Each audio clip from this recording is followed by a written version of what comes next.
வணக்கம். எல்லாரும் எப்படி இருக்கீங்க? எலெக்ஷனுக்கு இன்னும் கொஞ்ச நாள் தான் இருக்கு.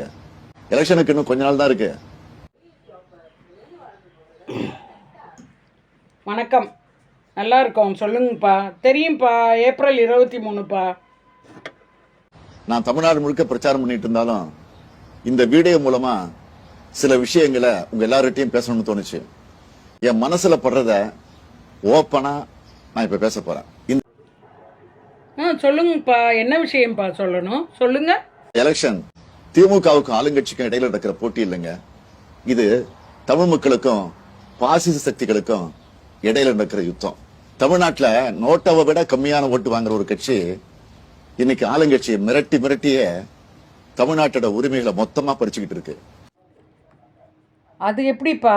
மக்கள் கொடுத்த அதிகாரம் உங்கள்கிட்ட இருக்கும்போது உங்களை மிரட்டுறாங்கன்னா அது மிரட்டல் இல்லைப்பா, நிர்வாக தோல்வி. உங்களுடைய நிர்வாக தோல்வின்னு தான் நான் நினைக்கிறேன்.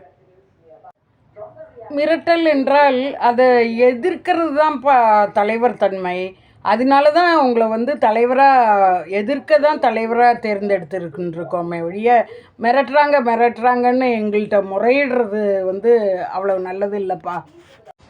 நம்ம இளைஞர்களுக்கு கிடைக்க வேண்டிய அரசாங்க வேலையை வட மாநிலத்திலிருந்து வர்றவங்களுக்கு தூக்கி கொடுக்கறாங்க. அப்பா, தேசிய வேலையில் அனைவருக்கும் சமமாக வேலை வாய்ப்பு வழங்க வேண்டும். நீங்கள் தமிழ்நாட்டில் தொழிற்கல்வி மற்ற கல்வி மேம்பாடுக்கு வழி பண்ணுங்க. அதான் நம்ம மக்கள் போய் வடநாட்டில் வேலை செய்கிறதுக்கு வாய்ப்பு தராமல் இந்தி மொழியே படிக்கக்கூடாதுன்னு சொல்கிறீங்க. தமிழ்நாட்டுல கல்வியை மேம்படுத்துங்கள். இளைஞர்களை வைத்து அரசியல் பேசாதீர்கள். தமிழ்நாடு இளைஞர்களுக்கு வேலை வாய்ப்பு வேணும்னா அதற்கேற்ற கல்வி தொழில்முறையை வளர்க்க மாநில அரசு தான் முற்படணும். அதுக்கு மாநில அரசு தான் வேலை செய்யணும். அதுக்கு யாரும் உங்களை எதிர்த்தோ மிரட்டோ பண்ண மாட்டாங்க. இது மாநில அரசின் பொறுப்பு. ஸோ மத்திய அரசை குறை சொல்லி ஓட்டு கேட்க பார்க்காதீங்க. என்னப்பா? நீட் மாதிரி எக்ஸாம் கொண்டு வந்து நம்ம பிள்ளைகளை படிக்க விடாம பண்றாங்க. அப்பா, நீட்டு வைக்கிறதுனால மாணவர்கள் படிப்பு தடைப்படுகிறதா? என்னப்பா முரண்பாடாக இருக்குது. நீட்டு தேர்வு எக்ஸாம்ஸ் வச்சா மாணவர்களுடைய படிப்பு தடைப்படுகிறதுங்கிறீங்க.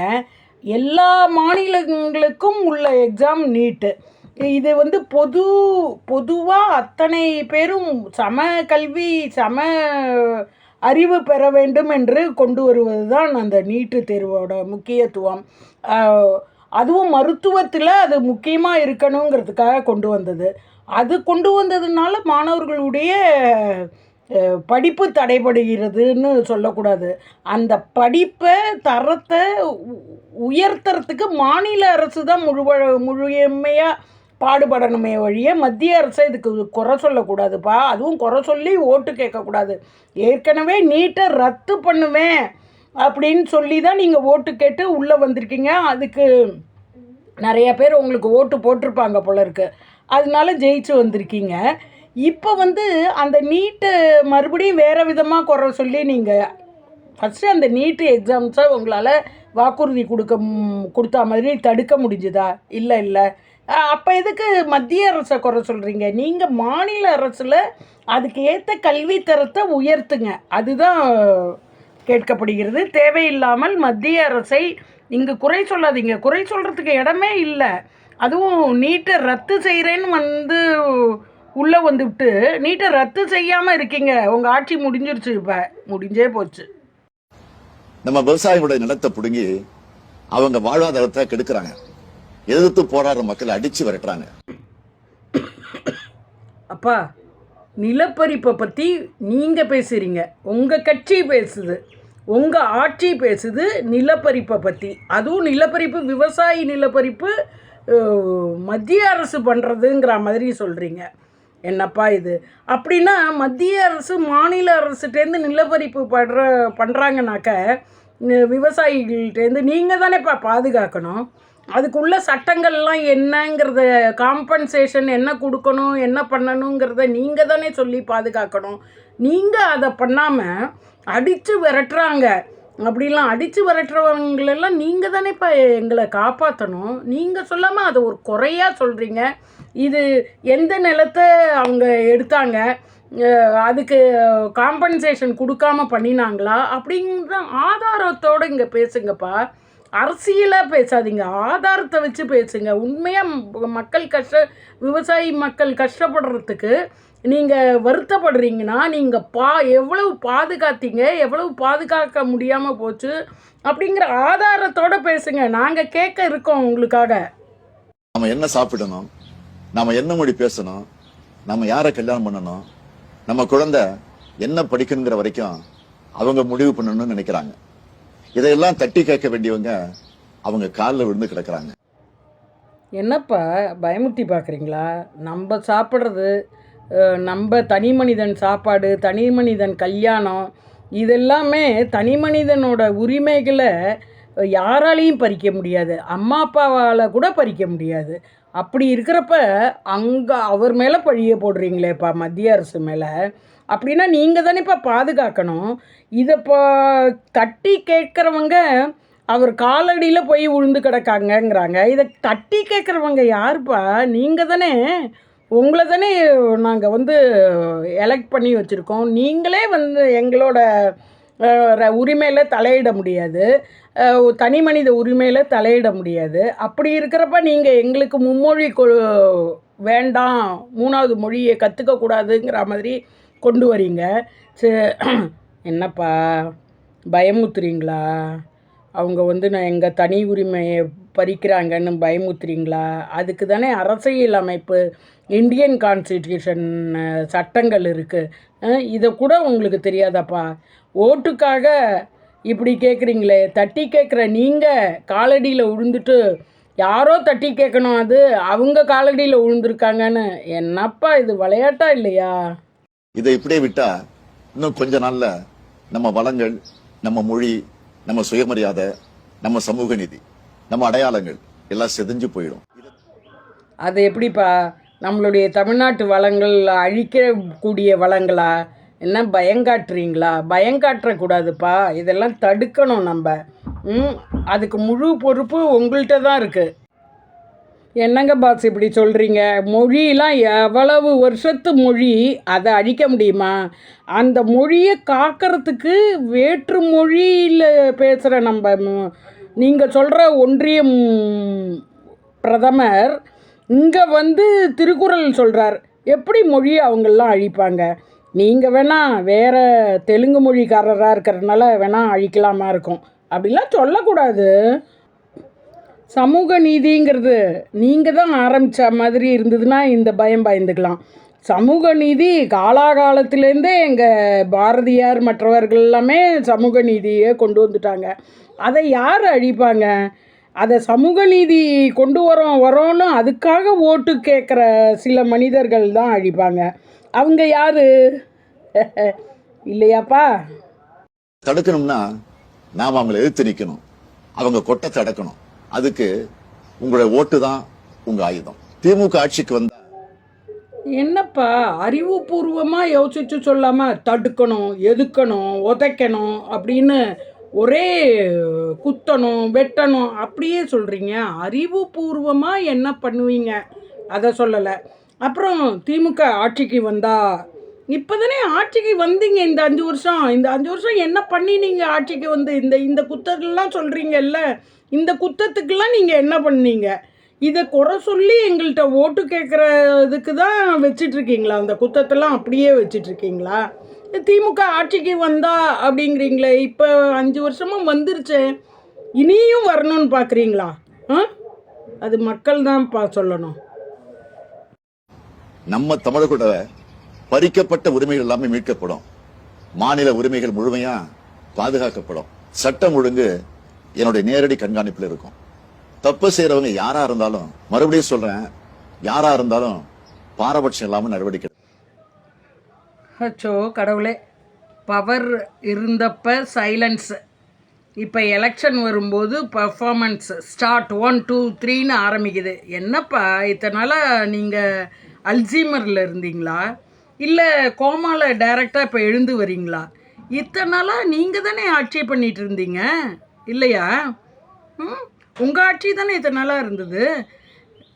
கண்டிப்பாக நீங்கள் உங்கள் உழைப்பில் தான் வந்திருக்கீங்க, உங்கள் மூளையில் வரல. உங்கள் உழைப்பு, உங்கள் அரசியல் பின்புலம், சின்ன வயசுலேருந்தே அரசியல் பின்புலம் இந்த மூளையில் வராமல் இருக்கிறதுக்கு நானும் த்ரிஷாவும் கூட முதலமைச்சராக வந்திருக்கலான்னு ஒரு நம்பிக்கை உண்டாக்குறீங்க நீங்கள். இப்போ நீங்கள் அல்சீமரில் வந்த மாதிரி பேசுகிறீங்க பாரு. அப்போ உங்கள் இவ்வளோ நாள் நீங்கள் ஆட்சியில் இருக்கும்போது இந்த உரிமை இதெல்லாம் மீட்காமல் அப்படியே லாக்கரில் வச்சுருந்தீங்களா? பேங்க் லாக்கரில் எங்கேயாவது வச்சுருந்தீங்களா, இல்லை வீட்டு லாக்கருக்குள்ளே வச்சுருந்தீங்களா? இப்போ தான் மீட்டு கொடுக்குறீங்கன்னு சொல்கிறீங்க. அப்போ இத்தனை நாளாக நீங்கள் மீட்டு கொடுக்கலன்னு நீங்களே ஒப்புக்கொள்கிறீங்கல்ல, ஒன்றுமே செய்யலைங்கிற மாதிரி தானே ஒப்புக்கொள்கிறீங்க. காவல்துறையே நேரடி கண்காணிப்பில் கொண்டு வருவேங்கிறீங்க. அப்போனா இத்தனை நாள் காவல்துறை ஆட்டோ ஃப்ளைட்டு பிடிச்சி எங்கேயானு ஓடி போச்சா உங்கள் நேரடி கண்காணிப்பில் இல்லாமல்? அதுதான் எந்த நடவடிக்கையும் இல்லையா? ஒவ்வொரு விஷயத்துலேயும் நடவடிக்கைகள் தப்பாக போயிடுறதா என்ன? நீங்களே பாருங்கள் நீங்கள் என்ன சொல்கிறீங்கன்னு. ஆட்சிக்கு வந்தால், அதாவது மீண்டும் ஆட்சிக்கு வந்தால் மீண்டும் இதெல்லாம் செய்வேன்னு சொல்கிறீங்களா, இல்லாததை செய்வேன்னு சொல்லணும். அதெல்லாம் இல்லைன்னு லிஸ்ட்டு போடுறீங்க. ஏதோ எதிர்க்கட்சி ஆட்சி இப்போ இருந்தால் மாதிரியும், நீங்கள் இப்போ ஆட்சிக்கு வரணும்னு கேட்குற மாதிரியும். நீங்கள் ஆட்சியில் இருக்கீங்க, இந்த ஆட்சியில் நீங்கள் செஞ்சது என்னங்கிறத சொல்லி ஓட்டு கேளுங்க. பெண்களுக்கு எதிரான குற்றங்கள் இரும்பு கரம் கொண்டு தடுக்கப்படும். ஓ, இனிமே தான் இரும்பு கரம் கொண்டு தடுக்க போகிறீங்களா? இத்தனை நாளாக க்ளவுஸு பஞ்சு, காட்டன் பஞ்சு போட்டு தான் தடுத்துருந்தீங்களா என்ன? இது நாள் வரைக்கும் இரும்பு கரத்தை கொண்டு தடுக்கலை. நீங்கள் வெறுமனே காட்டன் க்ளவுஸை போட்டுன்னு தான் சும்மா இப்படி போங்கன்னு இருந்திருக்கீங்க, நடக்க விட்டுருந்துருக்கீங்க. இரும்பு கரம் கொண்டு தடுத்திருந்தா அந்த அண்ணா யூனிவர்சிட்டி பிரச்சனை வந்திருக்காது. இப்போ வில்லாத்தி காலத்தில் பேல போகிற குழந்தைய பாலியல் தொல்லை நடந்திருக்காது. அதுக்கு முன்னாடி அண்ணா நகர்கிட்ட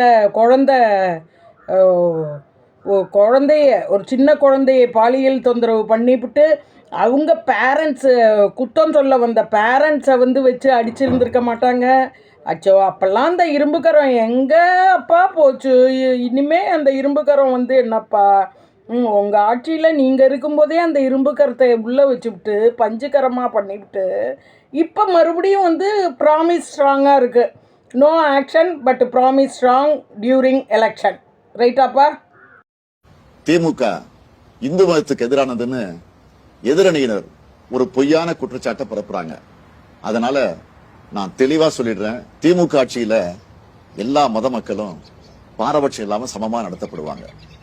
அவங்களோட மத நம்பிக்கைகள் மதிக்கப்படும். சமூக நீதி, சமத்துவம் பாதுகாக்கப்படும். தலைவரே, இந்த இந்து நம்பிக்கை, சமூக நீதி, சமத்துவம், இந்த 3 வார்த்தை நீங்கள் சொன்னீங்க பாருங்க, அது அத்தனையும் ஸ்லோகனில் தான் நீங்கள் சொல்கிறீங்களே வர்றீங்க, செயலில் நீங்கள் செய்யறதே இல்லை.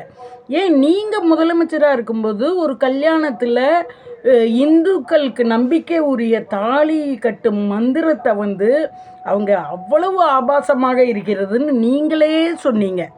உங்கள் பையன்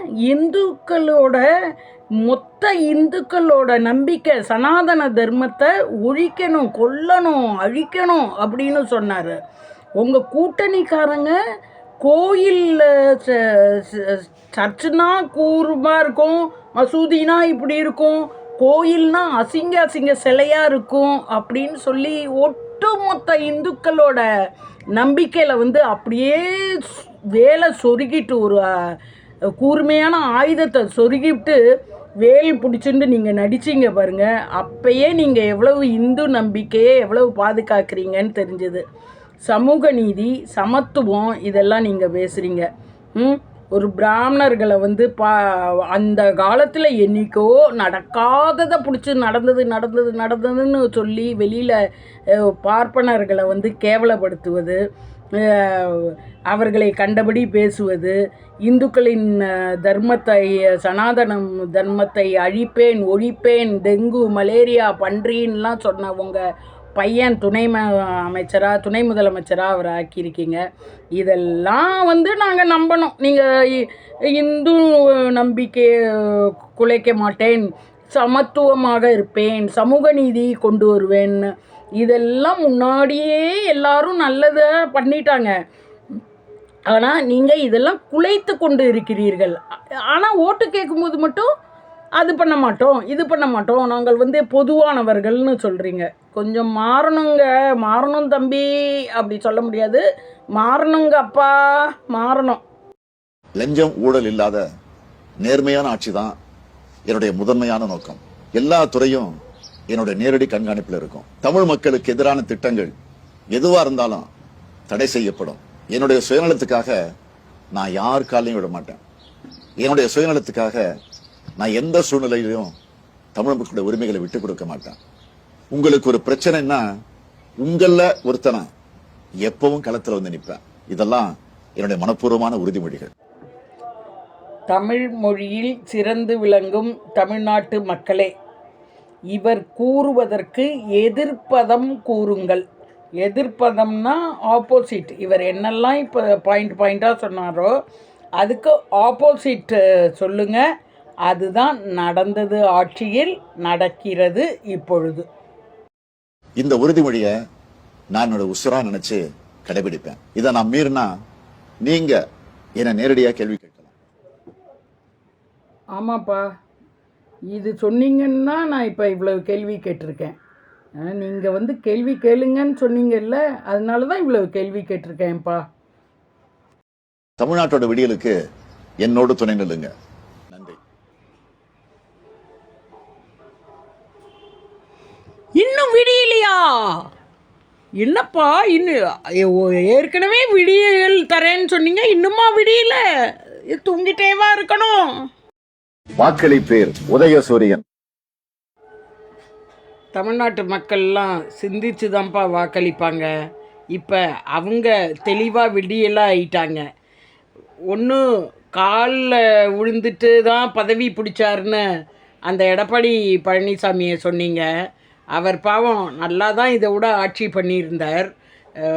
ஒரு மரியாதைக்கு காலில் விழுந்தவரை தவழ்ந்தார், டேபிளுக்கு அடியில் பார்த்தார், எதை பார்த்தாரோன்னா கண்டபடி துணை முதலமைச்சர் பேசினார். அவரை வேணால் மக்கள் தூக்கி விடலான்னு நினைக்கலாம். இல்லை டிஎம்கேக்கும் டிவிகேக்கும் தான் போட்டியே அப்படின்னு சொல்கிற அந்த விஜய்க்கு வேணால் மக்கள் எங்கேயான்னு போட்டு உங்களை வெறுப்பேற்றலாம். அதெல்லாம் சீச்சி கூடாது. இளைஞர்களுக்கு ஏற்ற மாதிரி பேசி, இயற்கையை பேசி, ஒரு துண்டு சுவீட்டு கூட இல்லாமல் ஒழுங்காக பேசுகிறவர் நிச்சயம் நல்லது தான் செய்வார்னு நினச்சிட்டு அவர் சீமானுக்கு வேணால் விவசாய சின்னத்துக்கு வேணால் வாக்களிப்பாங்களோ தெரியல, பார்ப்போம் என்னன்னு. ஆனால் கண்டிப்பாக விடியலுக்கு கிடையாது. ஏன்னா விடியல் விடிஞ்சிருச்சுன்னே சொல்ல மாட்டேங்கிறீங்களே, எவ்வளோ வருஷம் ஆட்சியை கொடுத்தாலும். சரி பார்ப்போம், உதயசூரியன் உதயராம ஆறுதா என்னன்னு.